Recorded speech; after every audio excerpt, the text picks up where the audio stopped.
প্রিয় ছাত্রছাত্রী, তোমাদের সকলকে আমার ইউটিউব চ্যানেলে স্বাগত। আমি Kaushik sir. Class 12 mathematics semester 3 shortcut tricks, স্পর্শক ও অবিলম্ব, ট্যানজেন্ট আর নর্মাল। তোমরা সকলেই জানো স্পর্শকের সমীকরণ y minus y one d y d x x one x y one x minus x one, অবিলম্বের সমীকরণ y minus y one minus d x d y x one y one বিন্দুতে এক্স মাইনাস এক্স ওয়ান। তো শর্টকাটে স্পর্শকের সমীকরণ কী করে করবে? তো সেক্ষেত্রে তোমাদের শুধু একটা ছোট্ট ফর্মুলা মনে রাখতে হবে, x to the power n. যদি কোনো বক্রে x to the power n থাকে তাহলে তুমি লিখবে হচ্ছে x to the power n minus one আর এক্স ওয়ান। এক্স ওয়ানটা হচ্ছে যেখানে বিন্দুটা। তাহলে মনে করো যদি তোমার কাছে এক্স স্কোয়ার থাকে তাহলে তুমি কি লিখবে? এক্স আর এক্স ওয়ান, মানে এক্স ওয়ানটা একা হবে, তারপর যেটা থাকবে সেটা এক্সটা। মনে করো এক্স কিউব আছে, তাহলে কি লিখবে? এক্স ওয়ানটা একা থাকবে, তার সঙ্গে কি করে অ্যাডজাস্ট হয়? X square x one. আর যদি শুধু এক্স থাকে তাহলে তোমাকে লিখতে হবে half into x plus x one. এই যে জিনিসটা আছে এটা কিন্তু ওয়াই এর ক্ষেত্রেও প্রযোজ্য, মানে ওয়াই স্কোয়ার থাকলে কি লিখতে হবে? Y y one.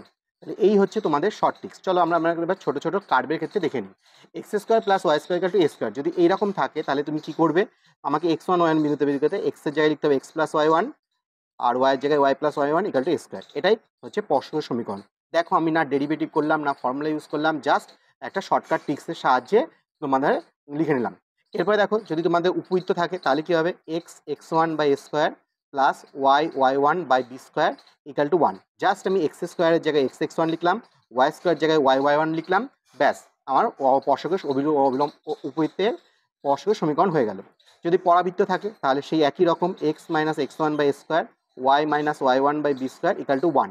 যেখানে দেখো যদি তোমাদের y square equal to four x থাকে, তোমরা জানো y equal to y one লিখতে হয়।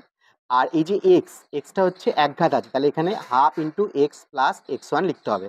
তাহলে টু টু কেটে গেল, তাহলে ওয়াই। দেখো এখানে একটা কার্ভ দিয়েছি x square plus y square to 25 4 3 বিন্দু। তাহলে এই যে এক্স স্কোয়ার আছে এটাকে লিখতে হবে এক্স এক্স ওয়ান, আর ওয়াই স্কোয়ার যেটা আছে y y one equal to 25। ঠিক আছে, এই এক্স ওয়ান ওয়াই ওয়ানটা কি বিন্দু, তাহলে এখানে বিন্দুটা কি? 4x plus 3y equal to 25। তাহলে এটাই স্পর্শক সমীকরণ। তোমাকে না ডেরিভেটিভ করতে হলো না কিছু মান বসাতে হলো, জাস্ট তোমাকে শর্টকাট ট্রিক্সে করে নিতে পারবে। দেখো Y square equal to 4x, এখানে ওয়াই ইকাল টু কি লিখতে হবে? Y y one. আর এক্স ইকাল টু কি? Half into x plus x one. যখন একঘাত থাকে তখন আমরা বলে দিয়েছিলাম এইরকমভাবে লিখতে হয়। এখানে বিন্দুটা কি আছে? বিন্দুটা হচ্ছে 2, আর এক্স ওয়ান ওয়ান হচ্ছে বিন্দুটা হচ্ছে 1। তাহলে এইরকম দেখতে তোমার হচ্ছে আসলো।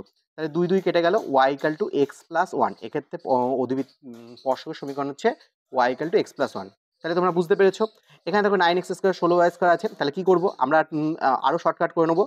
এক্স এর মান কি? 4x, আর ওয়াই এর মান কত? 3y, আর এটা কত? 288। দেখো জাস্ট আমি এক্সের জায়গায় ওই বিন্দুটা আর এক্স বসিয়ে দিয়েছি, এখানেও ঠিক একইভাবে বিন্দুটা আর ওয়াই সবার থেকে 12 চলে যাচ্ছে।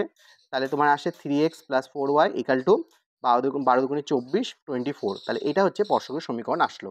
তাহলে দেখো কত সহজে করা যাচ্ছে। ঠিক একইভাবে তোমাদের এই অঙ্কটার ক্ষেত্রে তোমরা নিজেরা করে আমাকে কমেন্ট সেকশনে উত্তরটা বলো। আর আমি আরেকটা তোমাদের দেখাচ্ছি, এক্স ওয়াই ইকাল টু 16 যদি এরকম থাকে তাহলে এক্স ইকাল টু কি লিখতে হয়? Half into x plus x one, এটা into half into y plus y one, আর এখানে 16। বিন্দুটা কত আছে? -4 বিন্দুটা কত আছে? -4 আর -4। তাহলে তোমাদের হচ্ছে এখানে আসছে হচ্ছে 4 4 16, 4 64। এবার দেখো এই যে জিনিসটা আছে এটা এইরকম তো স্পর্শক সমীকরণ হয় না, তাহলে আমরা পাতি গুণ করে দিতে হবে। তো সবসময় যে একদম খুব সহজ আসে সেরকমও না, তো আমাদের মাঝে মাঝে একটু বুদ্ধি লাগাতে হয়। এই এক্স ওয়াই এর মান কিন্তু আবার 16, তাহলে আমরা 16 16 বসিয়ে দেবো, -4x -4y ইকাল টু 32। তাহলে এখান থেকে আবার হচ্ছে সবার থেকে দেখতে পাচ্ছি আমি যে একটা করে -4 বাদ দেওয়া যাচ্ছে, তাহলে x plus y equal to -8। তাহলে এইরকমভাবেও কিন্তু স্পর্শকের সমীকরণটা হবে, কিন্তু ফর্মুলা সেই আমাদের একই। যে আমরা শর্টকাট ট্রিক্সটা দেখেছিলাম, যে নোটটা আমরা দেখেছিলাম, সেই নোটটাকে যদি তুমি ঠিকঠাক করে ব্যবহার করতে পারো তাহলে কিন্তু তোমার অঙ্কগুলো হয়ে যাবে। এখানে দেখো এরকম আরেকটা দেওয়া আছে যেটা 1 6 বিন্দুতে দিয়েছে।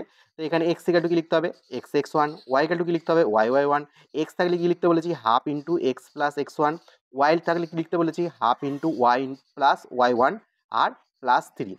এই এক্স ওয়ান ওয়ান কি? এক্স ওয়ানের মান হচ্ছে 1 আর ওয়াইয়ের মান হচ্ছে 6। তাহলে আমরা এখানে যদি আমি মানগুলো বসিয়ে দিই তাহলে কিন্তু আমরা আস্তে আস্তে সমীকরণের দিকে এগিয়ে যাব। একটুখানি তোমাদের হচ্ছে এখানে ক্যালকুলেশনটা করতে হবে।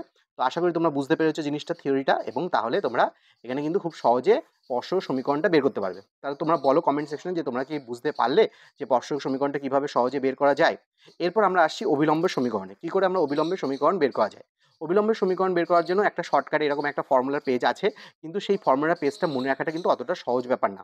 সেটাও আমি তোমাদের সঙ্গে শেয়ার করতে পারছি, কিন্তু তোমার হচ্ছে তার আগে তোমাদের আরেকটা নিয়ম শিখিয়ে দিচ্ছি। প্রথম নিয়ম যেটা, দেখো এই যে কার্ভটা আছে, এই কার্ভটার কীভাবে স্পর্শক সমীকরণ হয় সেটা আমি তোমাদের প্রথম সমস্যা থেকে দেখিয়ে নিয়েছি। এবার দেখো এই স্পর্শক সমীকরণটা এখানে লেখা আছে। এবার আমাকে বলেছে অবিলম্ব। অবিলম্ব কি? স্পর্শকের সঙ্গে লম্বভাবে থাকে। লম্বের সমীকরণ কী হবে? 3x - 4y = k। 3x - 4y মানে এই যে দুটো জিনিস আছে, এটা অবস্থান পরিবর্তন হবে এবং মাঝে সাইনটা চেঞ্জ হবে। এটা কত বিন্দু দিয়ে গেছে? এটা বিন্দুতে গেছে হচ্ছে 4, 3 বিন্দুতে গেছে। কত বিন্দুতে গেছে? 4, 3 বিন্দুতে গেছে। তাহলে কে এর মান কত আসলো? 0। তাহলে আমি যদি এখানে বসিয়ে দিই 3x - 4y = 0, তাহলে এটাই হচ্ছে আমাদের অবিলম্বের সমীকরণ। তাহলে আমি কি বললাম শর্টকাটটা আবার বলছি। স্পর্শকের সমীকরণ বের করব, স্পর্শকের সমীকরণ বের করার পর লম্বের সমীকরণ বের করব। লম্বের সমীকরণ বের করার পর যে বিন্দুটা বলেছে সেই বিন্দু দিয়ে পাস করিয়ে দেবো। তাহলে যে জিনিসটা আসবে x + y = 3, x + y = 3, এটা অবিলম্বের সমীকরণ হয়ে গেল। তাহলে আবার বলছি যে প্রথমে স্পর্শকের সমীকরণ তো আমরা আগেই বের করে নিয়েছি, সেটার সাহায্যে লম্বের সমীকরণ কী হয়? x আর y এর স্থান পরিবর্তন হয় আর ধ্রুবক পদ পরিবর্তন হয়। তার সঙ্গে এই বিন্দুটা 4, 3 বিন্দু, তাহলে x এর মান কত আর y এর মান কত? তাহলে কত আসলো? 7। তাহলে কি দাঁড়ালো? 4x - 3y = 7। এটা অবিলম্বের সমীকরণ। তাহলে আশা করি তোমরা বুঝতে পেরেছো। তোমরা কমেন্ট সেকশনে 4 নম্বর প্রশ্নটার উত্তর বলো তো কী হবে। Thank you, keep watching, keep sharing.